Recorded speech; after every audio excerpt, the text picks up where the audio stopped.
Persada FM Radio Visual akan hadir sesaat lagi.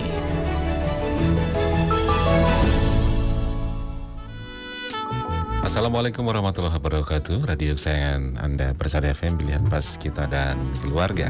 Siarkan kebenaran, tebarkan kasih sayang. Halo, bagaimana kabar Anda mendengar dimanapun Anda berada? Semoga sehat walafiat, tidak kurang satu apapun juga. Gelaran hari ini tentunya edisi hari Jumat 10 Al-Muharram 1445 Hijriah atau 28 Juli 2023. Tentu menempatkan saya Ali Rahman hingga pukul 11 siang nanti. Kita akan bersama bincang di tumbuh kembang anak dalam nutrisi keluarga.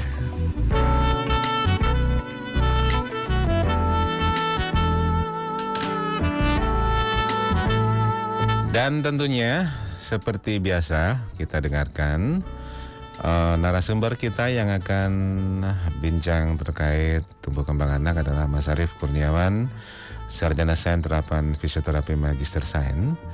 Beliau adalah praktisi fisioterapis peminatan anak di Klinik PNTC Colomadu.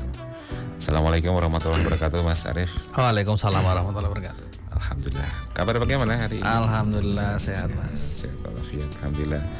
Ya. Dan pagi hari ini kita akan ngobrol terkait gerak sebagai pondasi anak. Seperti apa nanti? Anda juga pendengar bisa bergabung bersama kami di line telepon 0216381123 atau WA SMS 08112553.000. Kita juga live streaming di YouTube, Facebook. Silakan Anda bisa live komen juga. Tulis di chat untuk pertanyaan Anda untuk berpartisipasi pagi hari ini. Monggo Mas Arief, ini gerak sebagai pondasi anak. Ya. Anak ini usia sampai kira-kira 4. Berapa? Ya, begini. Jadi kalau kita ngambil tema kan gerak sebagai pondasi perkembangan anak. Jadi kalau ibaratnya membuat rumah itu ada pondasinya dulu, Mas. Dasarnya dulu. Berarti kapan dikatakan sebuah pondasi itu akan menjadi bagus, menjadi kuat, menjadi kokoh itu? Ya, itu bangunnya pertama kali. Berarti usia-usia awal setelah anak itu lahir. Nah, jadi beberapa hal yang mungkin sudah pernah kita bahas terkait dengan perkembangan anak. Jadi tentang perkembangan awal anak di masa-masa kurang lebih 1 tahun. Nah, itulah nanti yang akan menjadi pondasinya, menjadi core-nya, menjadi intinya sebagai penopang untuk perkembangan kemampuan yang lainnya pada tumbuh kembang anak. Nah, dan tentu dalam aspek gerak itu tadi, motorik atau gerak atau motorik itu nanti akan melibatkan semuanya. Jadi tidak hanya gerak saja, enggak. Akan diikuti dengan perkembangan yang lainnya. Tapi yang menjadi intinya adalah di 1 tahun pertama itu adalah masa-masa krusial, masa-masa membangun pondasi, masa-masa membangun pondasi yang kuat, ya, core-nya menjadi intinya terkait dengan perkembangan anak. Gitu. Ya. Monggo sekarang diperhatikan nanti ya untuk kita semuanya kaitannya dengan perkembangan anak ya, karena gerak adalah pondasi perkembangan ya. Pondasi perkembangan bagi anak-anak kita. Monggo silakan Mas Arief. Assalamualaikum warahmatullahi wabarakatuh. Selamat pagi para pendengar Radio Persada FM dimanapun berada. Alhamdulillah pada pagi hari ini kita bersua kembali di radio kesayangan kita, Radio Persada FM, di nutrisi keluarga, tumbuh kembang anakku. Kali ini kita mengangkat tema tentang gerak sebagai pondasi perkembangan anak. Nah, seperti tadi yang sudah saya sedikit ulas sedikit tentang perkembangan, gerak ini tidak sendirian. Jadi gerak ini akan diikuti dengan perkembangan yang lain, yang mana menjadi motornya, menjadi intinya adalah perkembangan gerak. Jadi kalau kita melihat di awal-awal setelah lahir, bayi ini nampaknya membutuhkan aktivitas gerak yang cukup banyak, di mana di awal-awal setelah lahir itu gerakan bayi itu masih gerakan yang sifatnya refleks, masih yang tidak beraturan, masih yang belum bisa dikontrol. Nah, itu juga merupakan perkembangan gerak di awal. Jadi kalau bayinya itu di awal-awal setelah lahir kok bayiku banyak bergerak, kok suka nendang-nendang, kok tangannya gini goyang-goyang, kepalanya kok nengok-nengok ke kanan ke kiri, selalu muter kanan kiri. Nah itu pertanda bahwa perkembangan gerak refleks di 3 bulan pertama setelah lahir itu sangat bagus. Jadi refleksnya sangat kuat. Jadi bukan berarti terus ini kok nanti bagaimana dan bagaimana. Nah itu sebenarnya merupakan perkembangan yang bagus, Mas. Jadi kok kepalanya nggak bisa lurus ya? Itu yang sering-sering ditanyakan setelah lahir. Kok kepalanya nggak bisa lurus kayak kita di tengah gitu loh, Mas. Nah, karena memang di awal-awal perkembangan bayi setelah lahir itu kepala itu masih didominasi gerakan yang sifatnya refleks. Jadi susah dia untuk mengontrol posisi kepala ke garis tengah tubuh, ke tengah seperti kita itu. Nah nanti itu akan bisa di setelah usia 3 bulan. Tentu untuk bisa mengontrol gerakannya yang di awal itu gerakan yang tidak beraturan, gerakan refleksnya cukup kuat, maka membutuhkan stimulasi, membutuhkan rangsangan. Nah, siapakah yang akan memberikan rangsangan? Itu kan pertanyaannya itu, Mas. Ya kembali lagi ke orang tua. Orang tua harus mampu memberikan stimulasi sebagai upaya untuk mematangkan dari perkembangan gerak yang sifatnya gerak refleks itu tadi. Nah, terus kemudian perkembangan di usia-usia selanjutnya setelah 3 bulan itu nanti akan berhubungan dengan kemampuan fungsi tubuh. Dia akan bisa duduk, dia akan bisa merangkak, sampai dia akan bisa berdiri. Nah tentu semua tidak hanya lepas udah dibiarin aja, ndak diapa-apain, terus nanti akan bisa jalan sendiri, atau bahasa Jawanya nanti kalau sudah wayai ya bisa jalan sendiri. Ternyata saat ini tidak bisa seperti itu. Ya nggak bisa. Masih kita sangat perlu saat ini membutuhkan pendampingan, membutuhkan arahan. Kita mengarahkan anak kita untuk memaksimalkan dalam tumbuh kembang secara kemampuan motorik. Nah itu yang harus disadari.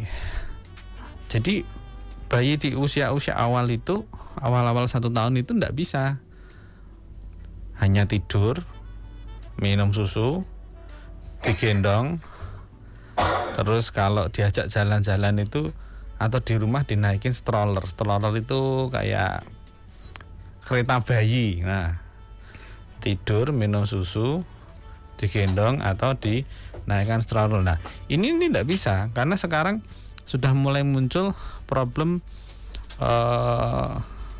baby stroller syndrome. Jadi sindroma bayi yang menggunakan stroller. Nah ini tentu kalau kita tahu bentuk kereta bayi itu kan bentuknya terbatas, dia hanya di posisi tidak terlentang, maka itu akan mengganggu. Dia tidak bisa banyak bergerak.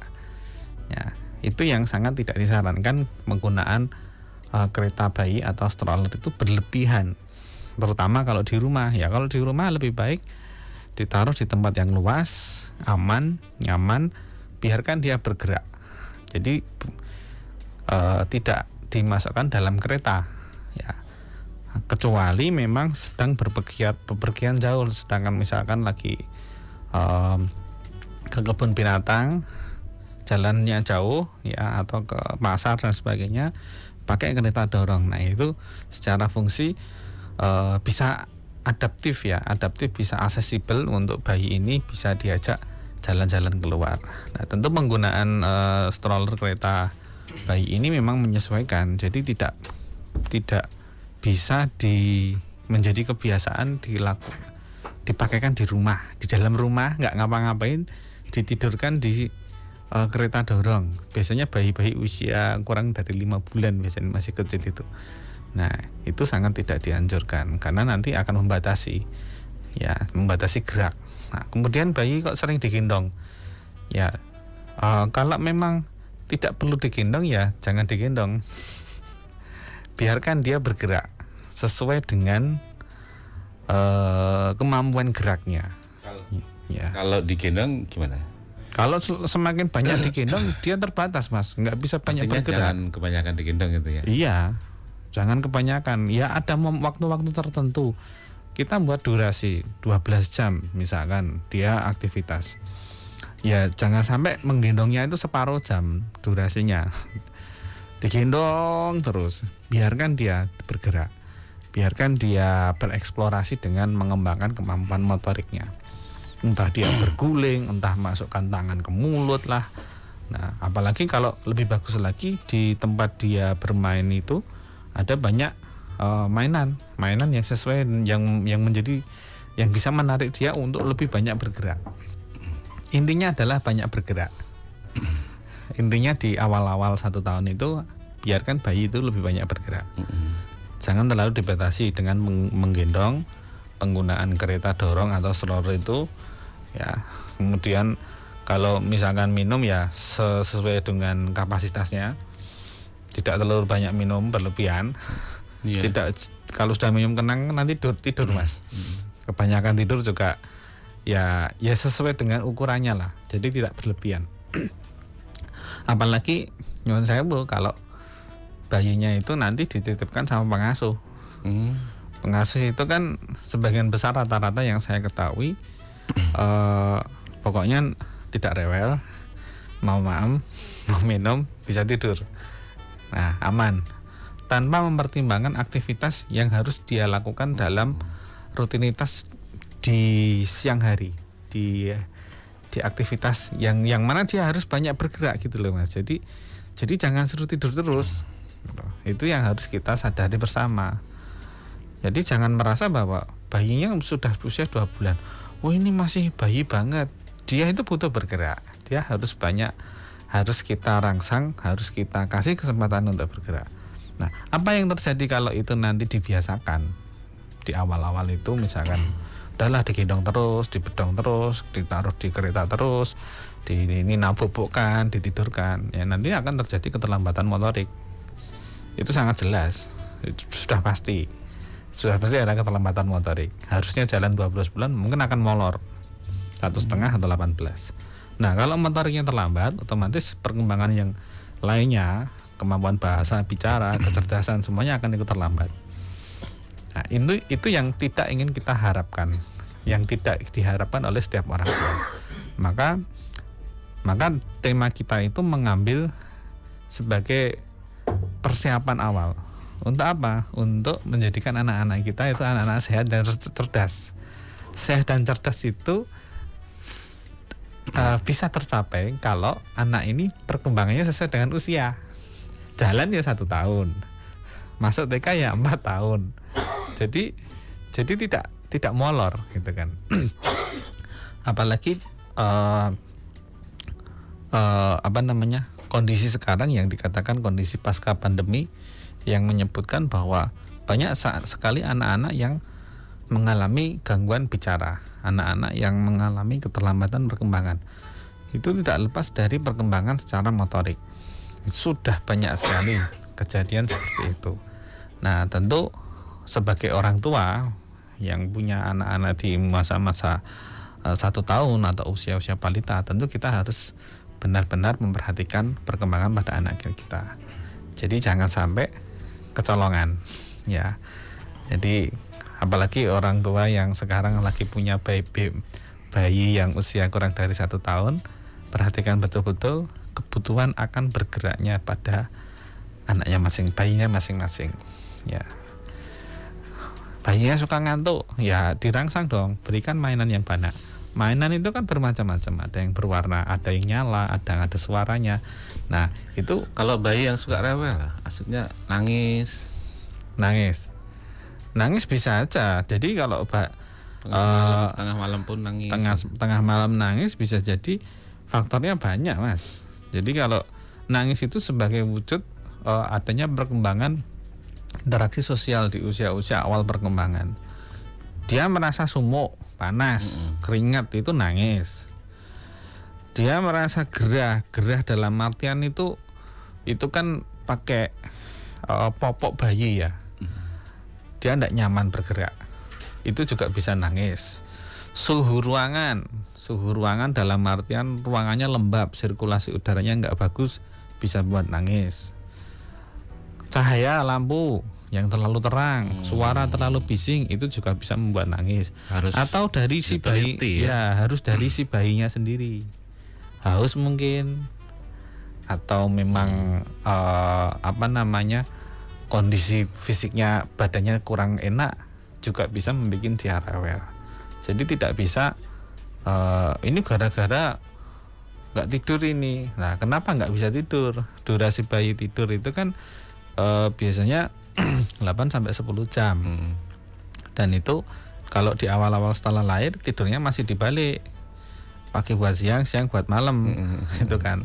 Tapi berangsur-angsur setiap usia 2-3 bulan, nah dia akan mulai kembali ke pola tidur yang normal. Nah, itu juga harus diperhatikan.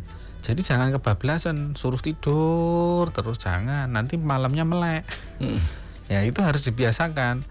Ajak dia bermain. Sudah bisa kok berinteraksi. Dia mampu berinteraksi. Dia mulai tersenyum. Ini ada terutama dari dirinya. Dia merasa panas itu nangis awal-awal. Terus kemudian bising, ya nangis. Atau dia saat-saat ngantuk atau lapar, ini kok tempatnya rame banget, sirkulasi udaranya nggak bagus, ya nangis juga. Itu adalah kemampuan interaksi sosial pertama kali yang bayi bisa lakukan. Nah, itu hubungannya dengan awal-awal perkembangan secara kecerdasan atau kognitif. Jadi orang tua harus peka ya Mas, sensitif ya dengan itu tadi. Apa namanya ya? Ilmu titen kalau orang bilang ya, harus tidak serta merta. Jadi kalau tahu banget kondisi anaknya ini saat ini seperti ini, oh ini bisa niteni, dia bisa, ini saatnya tidur, oh harusnya tidur, tapi ternyata nggak ditidurkan, ternyata dia masih senang main dan sebagainya. Nah, nanti akan bisa jadi rewel. Sebenarnya rewel itu kan suatu wujud kemampuan dia berinteraksi, nangis. Ya, karena belum bisa bicara. Bicara. Tentu kita jangan, orang tua ya mungkin kalau mengeluh ya sewajarnya, kok bayiku rewel aja, cari tahu sebabnya apa. Mungkin tidurnya kurang, mungkin cuacanya panas atau cuaca terlalu dingin atau bagaimana, itu yang perlu kita amati secara seksama. Jadi secara general, keseluruhan. Jadi bukan karena faktor si bayinya aja. Mungkin tidurnya terlalu banyak ya bisa dia rewel, atau terlalu banyak digendong ya harusnya dia banyak bergerak. Harusnya tangannya begini-begini, kakinya menendang-nendang, tapi ternyata kalau digendong kan tidak bisa. Atau dimasukkan kereta. Masukkan kereta. Jadi ada namanya baby stroller syndrome. Sindroma bayi menggunakan kereta dorong. Nah, itu mengarah nanti kalau terbiasa itu memakai 9 bulan ya dia akan mengalami keterlambatan motorik. Itu 0 sampai 1 tahun ya? Iya. Ya harusnya 1 tahun jalan, lah itu gara-gara seneng dimasukkan dalam kereta itu tadi. Dia kan tidak bisa bergerak Mas. Mau miring ya nggak bisa. Kebanyakan digendong nggak baik, kebanyakan di kereta juga nggak baik. Iya, ya ditaruh di tempat yang luas, dia biarin aja eksplorasi dengan lingkungan. Ada yang lalu lalang di situ, semua menyapa, dia tersenyum, ada mainan di situ, dia akan eksplor dengan tangannya, dengan kakinya ya. Itu yang dibutuhkan.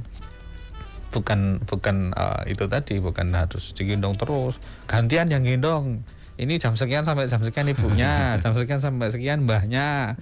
Ini Mbah Pak Kakung, Mbah Putri, nanti sore bapaknya. Jangan. Mungkin gendong diperlukan ketika saat-saat tertentu muter keluar. Ya, mau keluar di dalam rumah pun itu boleh lebih digoleng. Kalau menurut saya lebih dekat digendong daripada kereta ya. Iya. Lebih. Itu dia namanya ini lebih dekat. Nah, ketika muter sambil diberikan pemahaman ya. Oh, ini ada kambing, ada apa. Nah, kadang kalau kereta yang tidur ini apa nggak sulap lihat langit tuh Mak. Ya sebenarnya bukan masalah sulapnya Mas. Yang menjadi masalah itu posisinya terlentang terus. Itu loh. Dalam waktu yang lama, dia mau miring aja susah, gitu kan. Sempit itu kan. Pasti kanan kirinya dikasih guling. Karena nanti takut kebentur kan. Mau nggak mau dia posisi terlentang terlalu lama. kepalanya hanya bisa kepala yang muter-muter, tangannya pun bergerak pun juga nggak maksimal, nggak bisa luas gitu ya. Nah itu ternyata kalau berlebihan pemakaiannya terlalu juga tidak bagus. Nah jadi gendong terus dengan kereta dorong itu tadi ya itu pemakaiannya sesuai dengan kondisinya. Kalau bepergian, kalau jalan-jalan ya itu dipakai. Kalau di dalam rumah ya jangan pakai. Nggak perlu pakai. Pakai kereta buat apa? Iya betul. Nah, apalagi nanti kalau bayinya sudah usia 5-6 bulan, dia mulai bisa pergi miring, duduk dan sebagainya. Kalau dimakaikan didudukkan dalam kereta terus-menerus berbahaya, malah bisa jatuh itu nanti. Ya jadi dan kalau secara aspek ekonomis kan juga terlalu mahal juga itu.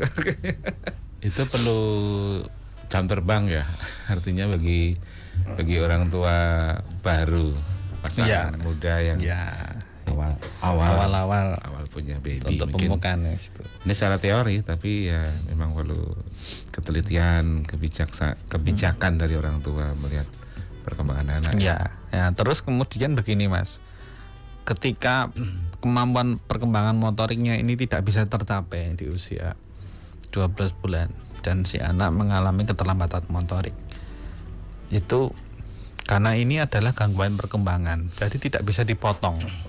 Tiba-tiba langsung jalan gitu kan tidak bisa. Dia harus duduk dulu, dia harus merangkak, dia harus rambatan, dia harus latihan berdiri, dia harus baru latihan berjalan. Ini kan tidak bisa langsung loncat, langsung jalan. Kadang masih banyak orang tua itu beranggapan ada obat yang bisa membuat anak jalan. Itu nggak ada itu. Masa ada yang? Enggak ada, banyak yang kayak gitu yang nanya. Masa ada yang nanya obat buat jalan gitu? Ada obat yang bisa bikin anak bicara, obat yang bisa bikin anak bisa cepet jalan, itu enggak ada. Karena ini adalah suatu proses perkembangan yang harus step by step terlewati. Nah disitulah peran orang tua untuk bisa mengamati step by stepnya setiap tahapan perkembangan pada putra putrinya. Jadi jangan langsung saya bisa beli obatnya, karena obatnya nggak ada. Pengennya pintas, sekarang kan pengennya yang praktis-praktis ya Mas. Tapi ini masalah perkembangan nggak bisa dibuat praktis. Ini adalah tahapan, dan kalau kita ngomong tahapan, ini juga berhubungan dengan waktu Mas. Waktunya nggak bisa diundurin lagi karena sudah terlewat. Ya, jadi maka perlu kami sampaikan bahwa mendeteksi perkembangan pada putra putrinya itu untuk masa-masa sekarang merupakan hal yang sangat penting. Jadi tidak bisa dianggap sepele, udahlah dipasrahkan sama pengasuh karena saya sibuk dan sebagainya. Saya yakin orang tua masih mempunyai waktu sesibuk-sibuk apapun gitu ya Mas ya, agar asal bisa mengatur waktu. Maka karena itu tadi resikonya ketika ada suatu permasalahan dalam perkembangan itu tidak bisa diulang lagi. Di setel ulang itu kan nggak bisa. Dikembalikan lagi. Ini 1 tahun belum jalan, umurnya tak undurkan lagi kan nggak bisa. Umurnya akan selalu bertambah. Tapi perkembangannya nggak bertambah, itu kan yang jadi masalah. Harusnya 2 tahun dia sudah mulai bisa jalan, bisa ngomong, bisa main dengan anak yang lain. Tapi terkendala secara motoriknya, atau kalau motorik terlambat, bahasa ya terlambat, itu sudah pasti. Jadi itu yang mungkin sedikit perlu kami sampaikan kepada semua orang tua untuk menjadi perhatian kita bersama, gitu Mas Ali. Ya, dan biasanya tetap tugas berat di ibu ya, karena bapak itu kan mencari nafkah seharian, kadang sampai malam. Pulang bentar atau yang driver bis luar kota itu misalkan praktis jarang di rumah. Jadi memang tugas berat ya bagi seorang ibu. Memang harus paham, sudah mengandung melahirkan aja berat. Ditambah memantau perkembangan ini, ya tidak menyalahkan mungkin bapak yang harus sibuk keluar cari nafkah. Ya, itu kan secara kondisi tertentu sebenarnya. Tapi kehadiran salah satu pun orang tua itu sudah cukup bagus.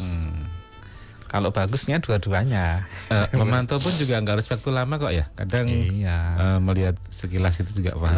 Oh ini belum bisa ini, udah bisa adik, ini. Iya diajak jalan. Ayah pulang dari kerja, diajak jalan keluar, digendong dan sebagainya. Quality time ya. Iya, dan itu kalau memang mau diatur waktunya bisa kok. Bisa Mas. ya. Bisa aja. Jadi sesibuk apapun orang tua pasti punya waktu kok untuk anaknya. Baik. Anda pendengar kami undang untuk berpartisipasi bersama kami, silakan mungkin, atau Anda punya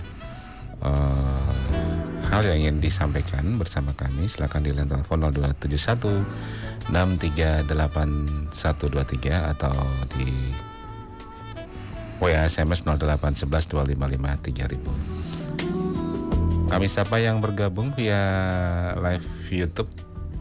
Mas Muklis, selamat siang. Gas ya, selamat beraktivitas ya. Ditunggu Mas Arif, loh lama tidak ketemu ya. Kita akan kembali setelah pesan-pesan yang berikut ini.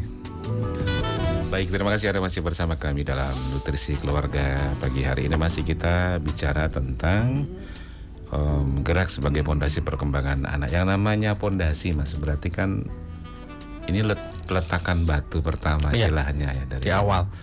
Bagaimana kejadiannya atau bagaimana follow up-nya bila jadi keterlambatan. Terus apa yang harus dilakukan ini? Ya, tentu ini kan tahapan ya Mas ya. Jadi tahapan, misalkan sebagai contoh, anak ini mengalami keterlambatan keterlambatan perkembangan. Jadi yang paling awal itu yang harus kita benahi dulu pondasinya itu tadi, kembali lagi. Misalkan usianya sebagai contoh begini, ini 1 tahun ini terlambat ini. Kalau kita ngomong terlambat, yang kita lihat pertama adalah kemampuan motoriknya dulu. Motoriknya gimana pertama, dulu jalan usia berapa, semua tahapan terlewati apa tidak ya. Jadi merangkaknya ada enggak, baleni ya. Iya, remedi. Terus setelah itu baru kita runut, ternyata memang ada keterlambatan motoriknya, akhirnya mempengaruhi perkembangan bicaranya, akhirnya kecerdasannya juga akan sedikit mengalami keterlambatan. Nah, jadi kalau berapapun usianya, yang pertama yang akan kita lihat adalah kemampuan gerak motoriknya. Jadi saya rasa di mana-mana akan di screeningnya dari aspek motoriknya dulu Mas, yang akan dilihat dari siapapun itu, misalkan apalagi orang tua. Jadi kalau orang tua memperhatikan di awal-awal 1 tahun pertama itu harus concern banget ke kemampuan geraknya dulu. Soal bicara sudah mulai mulai menirukan atau mulai bisa ngomong dengan kata yang paling akhiran. Ini apa? Ayam misalkan. Dia hanya bisa yamnya aja. Itu sudah cukup bagus sekali di usia-usia 1 tahun itu loh. Ya, itu juga harus diperhatikan, tapi itu bukan yang sangat mutlak, karena kita tahu bahwa di usia 1 tahun ke bawah, maksimal 1 tahun, otaknya anak ini itu paling peka dengan rangsangan yang sifatnya rangsangan motorik, rangsangan gerak, rangsangan yang bisa memunculkan dia untuk bergerak. Maka itu yang harus banyak. Apapun itu, mainan, terus aktivitas, sering diajak keluar rumah, sering dikenalkan dengan lingkungan rumah, itu bagus sekali. Tapi ya kembali lagi, tahapan dasarnya harus lewat dulu. Duduknya, merangkaknya, berdirinya, itu semuanya harus dapat. Sampai berdiri berjalan di 12 bulan. Jadi kalau ada tadi Mas Ali menyampaikan kalau terjadi ya membuat pondasi ulang Mas. Pondasinya harus diulang, dikokohkan lagi, dikuatkan lagi. Ya, tentu akan menjadi PR yang lebih berat lagi bagi orang tua. Maka untuk bisa mengantisipasi biar tidak terjadi keterlambatan itu tadi, maka di awal-awal kita harus mempersiapkan dengan baik pondasinya itu. Kita sampai yang di YouTube ada komen pertanyaan ini Mas Arif ya. Dari Wisnu Triantono. Halo Mas, mau bertanya. Ini sebentar, tidak begitu jelas nih, lupa pakai kacamata. Anak untuk sering berlari namun dengan gerakan tangan sambil bertepuk dan cenderung flapping. Ya. Bagaimana cara untuk menghentikan gerakan tepuk tangannya dan flappingnya, Mas Wisnu Triantono? Tidak ada alamatnya. Oke. Anak cenderung lari bertepuk tangan atau flapping. Flapping itu? Oh gitu. Gitu. Nah, itu sebenarnya yang perlu kita perhatikan usia anaknya itu berapa.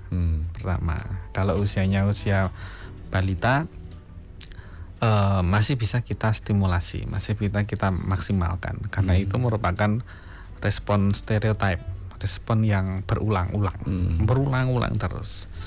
Jadi kalau dia sering berlari, dia sering flapping, ada kecurigaan mengarah ke gangguan yang sifatnya spesifik, Mas. Kecurigaan ini baru kecurigaan. Kalau ingin lebih pasti tentu dilakukan pemeriksaan yang secara akurat. Jadi ada identik dengan hiperaktif, ada identik dengan flapping, perilaku yang berulang-ulang. Dia sering berlari, dia sering flapping, tangannya sering bergerak gitu, tanpa ada tujuan. Itu kan yang jadi masalah, kan dia nggak ada apa-apa kok tiba-tiba berlari, tiba-tiba tangannya sering bergerak seperti itu. Itu yang menjadi aneh kan di situ, karena dia tidak punya tujuan. Nah, bagaimana mengatasinya? Tentu yang perlu kita perhatikan harus memperbanyak aktivitas yang sifatnya motorik untuk kemampuan tangan. Nah, aktivitas motorik dengan menggunakan tangan ini biasanya aktivitas yang sifatnya statis, dia harus duduk. Kalau anaknya suka lari, kalau disuruh duduk itu bisa apa tidak? Itu pertanyaan yang, jadi sebelum mengatasi flappingnya, mengatasi larinya dulu. Ini anak harus dibuat tenang dulu, dibuat nyaman dulu. Kalau dia sudah mulai nyaman duduk dalam satu tempat yang mungkin ada tempat khusus ya, Mas ya, yang menjadi tempat kesukaannya dia. Nah, disitulah nanti diberikan aktivitas dengan menggunakan tangan. Aktivitasnya apa? Bermain. Jangan menulis. Terlalu sulit menulis. Bermain berarti butuh teman. Ya, dengan orang tuanya. Dengan mainan tanah, mainan malempet, atau mainan blok, mainan bongkar pasang, semua aktivitas tangan. Atau coret-coret, mewarnai dan sebagainya. Bukan HP ya, aktivitas tangan. Oh iya, jangan. Jangan, kalau itu jangan. Hindari HP ya pokoknya yang. Ya, jangan pakai HP. Itu yang harus banyak aktivitas di situ. Jadi biar nanti sekaligus melukis atau apa. Ya, kalau melukis terlalu sulit. Coret-coret aja. Mainan tangan, ada pasir, mainan pasir, dikasih mainan mobil-mobilan, dikeruk dan sebagainya, tapi didampingi. Kalau nggak didampingi nanti kan khawatirnya dia tidak tertarik, jenuh pergi lagi. Nah, itu memakai durasi tentunya dan harus konsisten. Jadi memang agak sulit untuk mengurangi kemampuan flappingnya, hiperaktifnya itu tadi, karena memang secara keseluruhan, apalagi anak-anak yang memang usianya lebih besar, Mas, jadi lebih sulit lagi. Yang perlu diperhatikan di situ. Kalau usianya lebih besar, tentu tidak mainan pasir. Mainannya kan beda lagi. Kalau usianya misalkan 10 tahun, nah dia pernah aktivitas-aktivitas yang sesuai dengan usianya. Disesuaikan usianya ya. Kan tidak mungkin usia 10 tahun ini disuruh melukis pemandangan dan sebagainya. Tentu kan ya mungkin masih bisa masuk, tapi sesuai level kecerdasannya itu harusnya lebih dari itu. Ya, misalkan dengan yang lebih sulit lah intinya, bukan aktivitas tangan yang sederhana pada balita umumnya, begitu Mas Ali. Jadi begitu ya, Pak Triantono tadi yang ada di tentu komen itu. YouTube. Ya memang membutuhkan waktu, jadi tidak bisa 1 kali 2 kali, memang harus konsisten, kalau bisa setiap hari, begitu Mas Ali. Bertahap. Dari dari menghentikan larinya.